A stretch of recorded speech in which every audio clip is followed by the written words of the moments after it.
ng early game, kailangan mag-pop off ng kanilang mga heroes. Particularly, this Roger Louie Mincitar combo. Now, it also relies on their side lanes. I want to say, if Lapu-Lapu wins his lane, that's gonna be great. And Jake the Dog obviously will win his lane because that's the nature of the Harem. Mananalo yan. If Yes. the tempo is gonna favor Eagles, kung tuloy-tuloy lang, kumbaga, yung pag-ariba ng Eagles dito, they can really win this in the early stages. However, I would say it is definitely harder, more difficult compared to game number 1.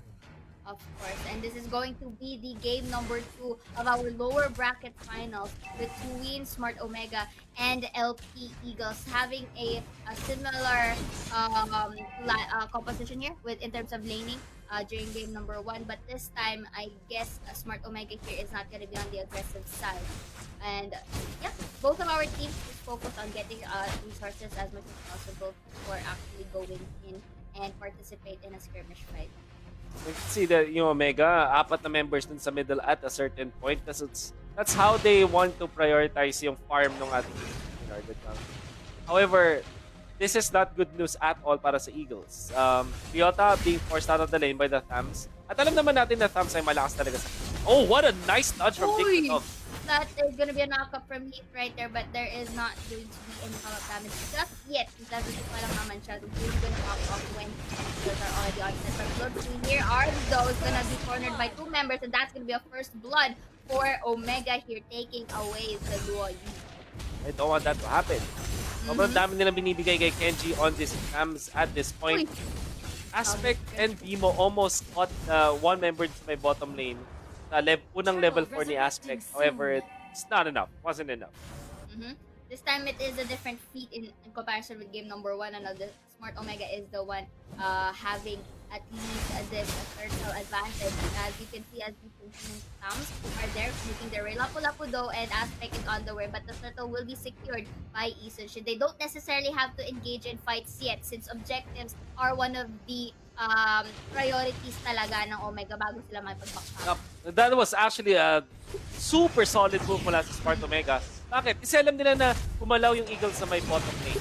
And siguro yung naging problem ng Eagles is they decided to move to the bottom lane instead of the top lane. Kaya naman, yung Omega nakapag-establish ng magandang formation around the turtle. And kahit ni Kenji at ni Kurtzy, the Claude, the Hajizi, the Yisun Shin, alam nila na nasa bottom lane ni most of the members of the Eagles at nag-initiate din naman si Bimo dun sa may mid. Kaya free pass sila dun sa pag-take ng turtle, and that's a lot of gold in their favor. Now, since kinomit nila yung Cotton Inferno as well as the Yisun Shin ultimate, sobrang bilis lang nila na-take yung turtle dun sa may top lane na that's also alleviated some pressure dun sa Claude. In fact, Kurtzy farming well. Alam mo na maganda yung resulta sa isang Claude kapag 3 minutes ay level 5 na siya. Yes. Tapos nakakapag-clear na siya ng wave using the Blazing Duet is so comfortable ngayon. And sobrang kabaligtaran yung nangyayari sa game number 2 ng Omega.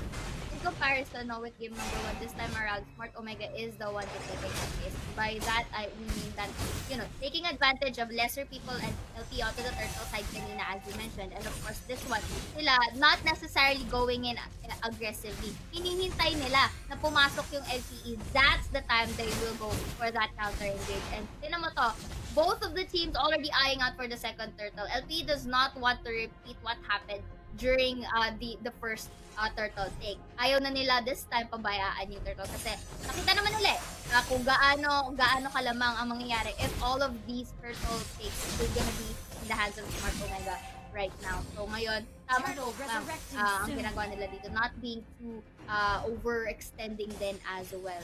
The turtle is spawned, Cho and the Claude is in the vicinity as well as Yisun Shin and the Veil, which probably will take advantage of this again in terms of numbers.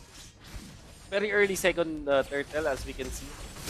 4 minutes 17 seconds at capitalize yata ito ng Eagles, but they actually fight this Oh, they will be. Look at this. The ult coming in from the Yisun is gonna be Wave the Dragon. Gagamitin dito kay Aspect. It's a nice priority target, but the Heart will be taking down the Cho here in return. So, but the turtle still secured for Yisun Shin. So, basically, that's a good trade, but in terms of objectives, Omega had the upper hand. So, it was worth it. I think worth it para na death para kay Heath. It allowed Hajizi to be farmed. I mean, Obviously, you don't want to give free gold to your opponents, pero yung fact na yung turtle ay napunta sa Omega, particularly sa jungler ng Yes. Smart Omega, which is the Yisin Chin, Mhm. 100% sure that Omega are happy with this trade, and Courtesy will be able to defend bottom lane.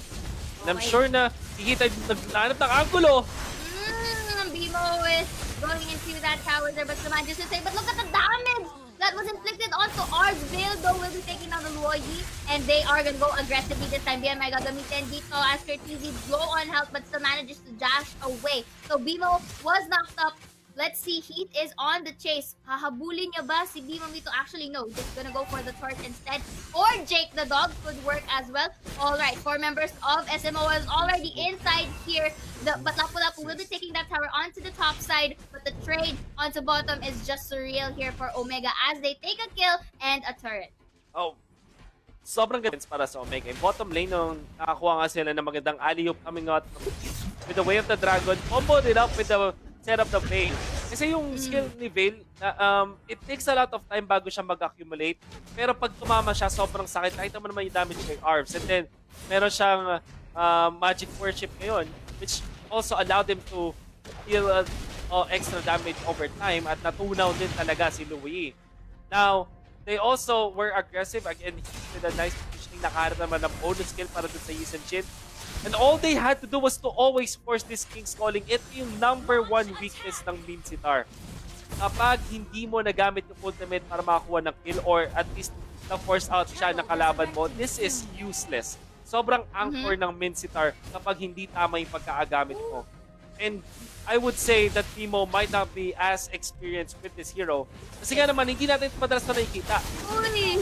Look at that, the follow the Ikibang away to travel on to Ryota was able to escape Oh, ahead wow. of having that kill taking so off the board that you get the turtle here. Will be Wow. having that Roger. That's a double kill for the Harriet here, abusing the position of the Smart Omega here and the low health as well. I think the trade is gonna happen though as Houston and Veil will be taking a true casualty them for the side of Eagle. So this is good. May certain amount of trade that Jake the Dog has, but the fact that Smart Omega still has the control over the map is still viable for them.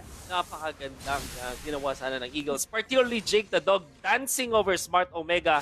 Unchecked. Napakaganda ng timing niya at napakayaman na rin niya ngayon. Well, technically speaking, hindi siya ganun kayaman but meron nga kasi siyang mystery shop. As you can see now, as Jake the Dog managed to hold his ground. Alam niya kasing wala makapigil sa kanya once the Way of the Dragon is already out.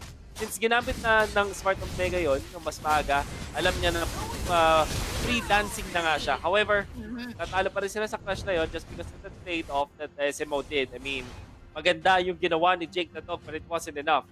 But they kind of need more. If Eagles still want to force the game number 3, they have to do something like that once again. Yung magkakaroon ng positive trade. Kaya nga lang, Smart Omega, hindi ito yung klase ng team na kapag ginawa mo sa kanila yung first time ay magagawa mo ulit. Hindi na magagawa ulit. Kasi sila naman ang gagawa ng sayo. Which is what we see right now. Since Smart Omega is the one being aggressive for this time around. And naman, they're really taking their time pulling off Kenji here and just go in and taking down Jake. So again, this is going to be a good push now for Omega since the numbers are in their favor. Magta-tower hug si Aztec and Ryota here but mahuli lang sila dito. That could be another casualty for them. So this is a nice call for Omega to just disengage and you know what, let's just wait since the Lord is going to be spawned right here and that is one of the priority right now. That particular move na ginawa ng Omega, yun talaga yung makikita natin na gap when it comes to experience. Jake the Dog is a marvelous player. Siya siyang napakalupit na player and he knows his limits. Pero sobrang minama siya ng Smart Omega. Nakita mo yung ginawa ni Kenji. Talagang nag-stay siya dun. Binate niya si Jake the Dog to the point na mukhang mamamatay na siya. Nasaktong-sakto, nung malapit na nga siya mamatay at meron ng chance na may go signal na yung Smart Omega pagkatapos ng Zaman Force, that is when they struck Jake the Dog at sobrang pinunish nila. They also know na walang purify si Jake the Dog kaya naman namama nila doon. That was really the gap of experience. Baiting at the Lord side right here as they will be taking down members first of LPE before taking the Lord as Nemo is off the board. So a lot more. Mapitin out the arms. That's gonna be a kill for instance in this time around. A lot of kills ang nabigay dito. Nabigyan din ng malaking space si had GZ. And of course, this is a free Lord now for Omega. This is a good call. Kasi kung kanina, they had the opportunity to take the Lord. But you know what they said? Just take off two members of before we get this. Kasi scared na yun eh. Alam na nila yun. And Harris has not, wala siyang magagawa at that point since numbers matter and the damage is also going to be seen if ever nahuli ni Hajizi yon si Harris if ever nag-commit siya. This is already Smart Omega getting all of the win conditions that they have. Nice reaction coming out from Ryota para hindi makombo doon ni Yelly Hayes. But nevertheless, Omega, nakukuha na nila lahat ng win conditions nila, which is to farm. And dahil sobrang taas ng farm nila at this point in game, 10 minutes pa lang, they will just really snowball over the Eagles right now. Sabihin na natin hindi pa nila matatapos yung laban at this point sa first Lord. But the second Lord, kung saan may talon na yung Lord, doon na sila mayayari. It's fine coming out from B.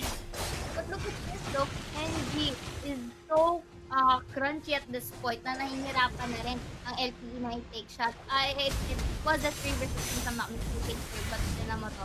Smart Omega is the one knocking on their doorstep this time around. Ult is gonna be to deplete some health, forces now the Eagles to back away. And this is an opening now for Omega to get as much towers as they can get, which is a good call kasi hindi pa sila umaatake eh. But the fact that they're just utilizing their skills first, actually reserving it for a later clash is also good. And the push from Omega, they know that they have the strength. They know that they have the strength here, but they want that insurance policy here as they don't want any tower advantage. And look at this, BMI 2B used defensively, but that's okay because the cooldown is gonna go in anyway. So, hintayin lang muli nila to na magkaroon ng ult both Kenji and TZ here. So, this time, map control naman muna. And I like it how Smart Omega is being patient.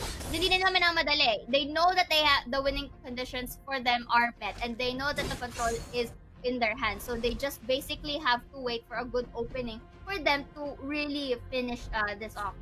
I think Omega are just baiting Eagles at this point. Inaayaan nilang gamitin yung mga King's Calling, all of those important cooldowns from the Eagles, and they take it out.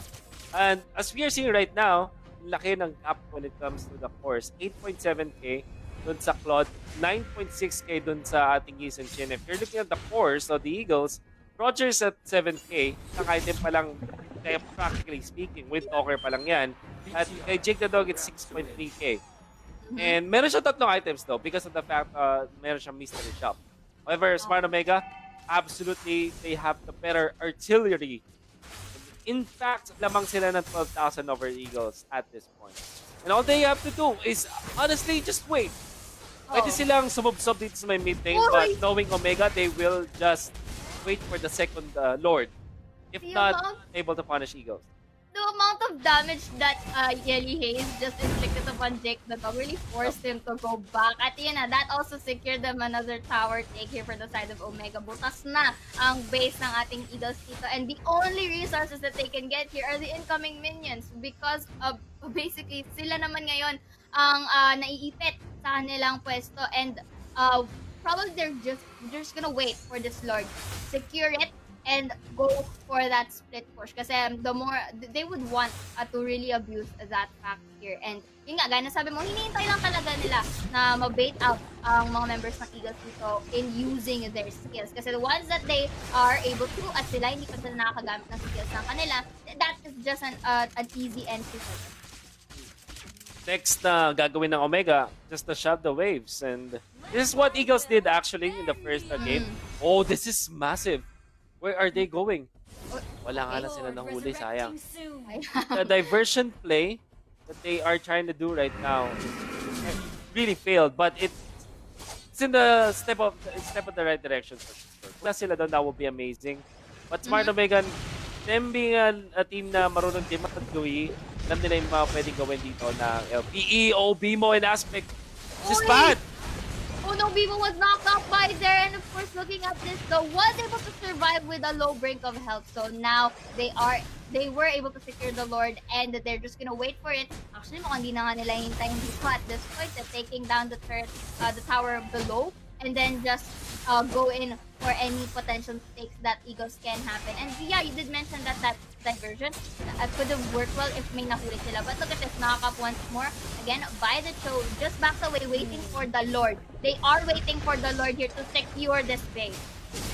Are forced to use the flicker. This is bad Eagles. Ang dami nila na-burn na kanilang mga ultimates. Oh, we have the dragon here, and that's gonna be a kill for the usage kit. Waiting for Easy though. We'll be having that turret damage, and hiwalay sila dito, but the